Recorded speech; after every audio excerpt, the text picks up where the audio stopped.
is Ryan. We're going to be going over the new radios that will be given out by the county for the new radio network. Here we have a Motorola APX 4000 radio. So we're going to start by putting in the battery and screwing on the antenna, both of which will be done before you get the radio. So next thing we're going to do is attach the speaker mic to the side by latching it in and screwing it down. Radio is now set to go. So to power on the radio, it's going to be the larger knob on the side, twist it on, which also acts like a volume control. Radio will beep twice, signifying that it's turned on. So when your radio comes on, it'll say EMS Response 1. That's going to be the new dispatch channel that'll replace Orange Island Beacon and so forth. So we have EMS Response 1. That's going to be the primary channel you use to contact dispatch. If you go 2 channels over to position number 3, you have EMS District 2. This will be used for members calling on the air, call assembling between 2 units. So you'll call on, the other operator will call on, crew's now assembling, you'll switch back, response 1, and you can notify dispatch that you have a crew available. So next thing we have over here is the charger. So most importantly on the bottom, you'll see different symbols. So if the charger is blinking green, it'll show you. If it's steady green, if it's alternating, that way you know exactly how much the radio is charged and whether or not there's an issue with the battery. Next thing we have on here is we have different zones. So the first button is our zone. We can change to district as well as ground channels. So if we select that one, it's going to give us still response 1, response 2, our district channel, followed by a public safety ground channel. So public safety ground is a direct channel. It's not on the system. So it's a point-to-point channel where you can use it in short ranges. They call it a simplex channel, so it's just a direct. It doesn't go through the network. If you keep going down, you'll have District 1 all the way through District 7 as you keep going. Basically for mutual aid coordination. If you keep going, you'll have the different interoperability channels. So if we go back to zone 1, click there, go up 1 and click select, we're back on response 1. We keep going down, you're going to see the district, and then we get to EMS 4, 5, 6, and 7. These are all different coordination channels that are on the system that can be used for anything from an ALS intercept, trying to give a medic an update, to special events. If you have a fireworks detail or a some sort of community day, you can use it for those. However, prior to using it, you do have to notify the county because it's an on-the-system talk group. So everybody can hear county-wide transmissions that go over these. But Brian, do we decide who goes on those channels, or will we be told to go to those channels? No, you'll be told by the dispatcher to switch over to the channels for ALS intercepts, or like I said, if you'd like to request one for a standby or a detail, you could do so. Dispatch will tell you which ones to utilize. As for that public safety ground channel from before, that you can just use on the fly. It's a very close range channel, so not many people can hear you. After EMS 7, we get to a channel that's called Orange Regional. So when I use the word channel and talk group, they're interchangeable. Then we go to Bon Secours, St. Anthony's, and St. Luke's Newburgh. So this talk group is eventually going to be used for hospital reports, and it'll replace EMS 340, which we have in the trucks right now. So on this one, you could call out St. Luke's Town of Newburgh, they'll answer you. But like I said, it's not ready as of yet. The radios have not been installed into the hospitals. Followed by Good Samaritan, and then we have these orange IO channels, 4, 3, 2, and 1. So what these are used for is interoperability between different disciplines. So police, fire, EMS, corrections, public works, anybody who's on the network has access to the orange IO channels. So if you needed to talk to somebody from a different discipline, you have that option utilizing the IO channels. If we go back to zone and we scroll down, we see an MCI bank. So if we go into here, we'll notice we have transport, treatment, triage, staging, and operations. So there's preset all for different MCI situations. So each different ICS function already has a designated talk group on the system. So if you have units responding in to an MCI, they could automatically switch over to staging, but would be advised by dispatch. You're not automatically going to assume that.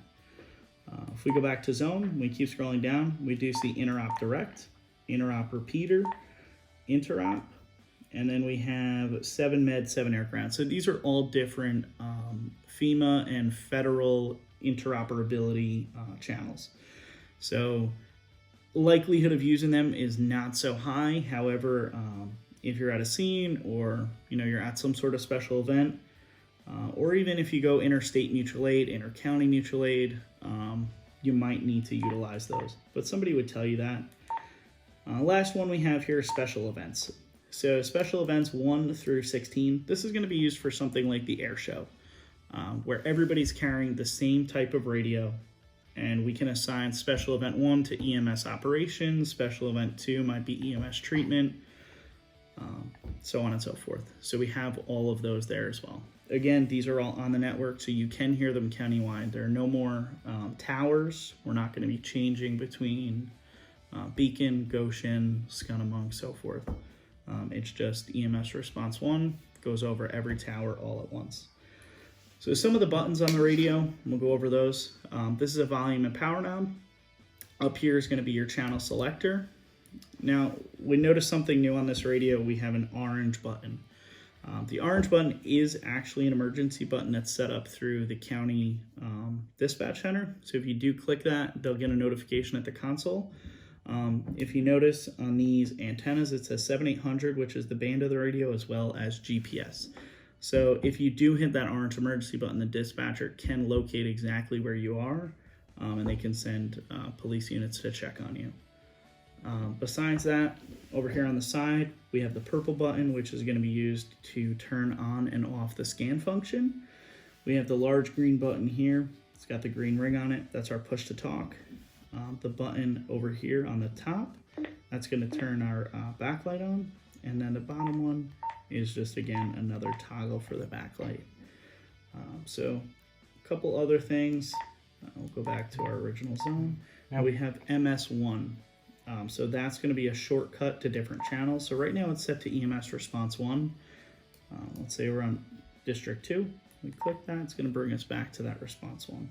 This channel is selectable by the user. So if you want that to automatically bring you over to St. Luke's Newburgh, you go to it, you hold it down, and it sets just like a preset does in your car.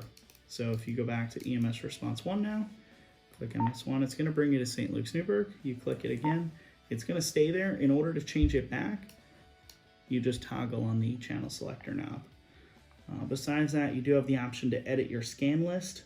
Not so recommended. The only thing we're recommending to scan is EMS response 1, as well as your district talk group, which is also preset for you in there.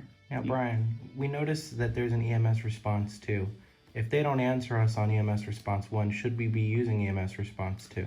So no, EMS response 2 is going to be used more for MCI situations where you have multiple units responding in. Again, just like the coordination channels, that's going to be dispatch assigned. So they're going to tell you, units responding into the MCI, at such and such a location, switch over and utilize response 2. There's not always going to be a dispatcher monitoring that talk group. So you can't just automatically assume if response 1 is busy to switch over to response 2.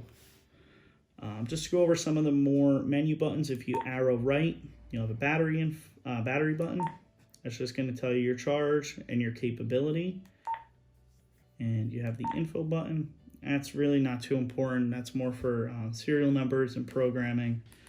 And we have the last one, there's a Bluetooth. So the radios are Bluetooth capable if you choose to purchase the Motorola Bluetooth microphone. That's how you set up the features for that. If you have further questions on the Bluetooth microphone, feel free to ask. We can point you in the right direction. They do cost about $250 or so. So they are obviously not supplied by the agency. They're going to be supplying the wired one you see here. So that concludes our tutorial on the portable radios. Thank you very much. All right, so here we are at the Apex 6500 radio. So although this one is shown on a desk, it's the same one that's going to be mounted in each one of the vehicles owned by the agency. So you'll see it in all 3 ambulances as well as the fly car. So we see this one, it's showing EMS and EMS response 1 right now. So volume is over here, and we have a channel selector knob over here, and we also see that bright emergency button over here, the orange one. So much like the other one, the portable radio does have GPS yet again, so the dispatcher can locate you. Also, it does activate your microphone for 10 seconds as soon as you hit it. So if you hit it, you can nonchalantly talk, give the address wherever you are, what the situation is, and why you need help. So like I said before, channel selector knob is here, and it's got the exact same setup for the most part as the portable radios do. So instead of using for zone, you don't see zone here. The zone is the arrow up and arrow down. So if we go 1 arrow up, we find ourselves in a bank that's dedicated to all of the hospital talk groups. If we go up again, we have one that's dedicated to all of the district talk groups. If we go up again, MCI. So you'll notice a lot of it is the same as the portables. We also have, this is one change that's different, we have fire. So we have response 1, response 2, and then we have command 3, 4, 5, 6. So those are fire channels. We do have access to them. It's not recommended that we automatically assume the fire department will be monitoring it.